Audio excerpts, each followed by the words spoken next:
வணக்கம்.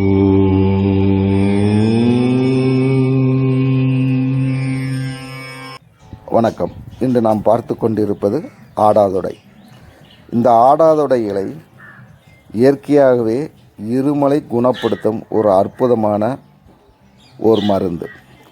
இந்த ஆடாதொடை இலையை பறித்து நன்றாக நீரில் கழுவிவிட்டு 2 டம்ளர் தண்ணீர் ஊற்றி நன்றாக கொதிக்க வைத்து அரை டம்ளர் ஆகும் வரை கொதிக்க விட வேண்டும்.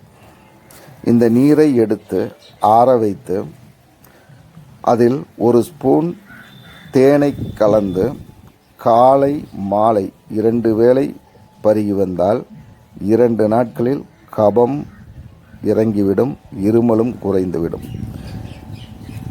இயற்கையாகவே இருமலுக்கு உண்டான எந்த ஒரு பக்க விளைவும் இல்லாத ஒரு அருமருந்து தான் இந்த ஆடாதொடை. இதை உபயோகப்படுத்தி பயன்பெறுவோம். இயற்கையுடன் சேர்ந்து வாழ்வோம், நலமாக வாழ்வோம். நன்றி, வணக்கம்.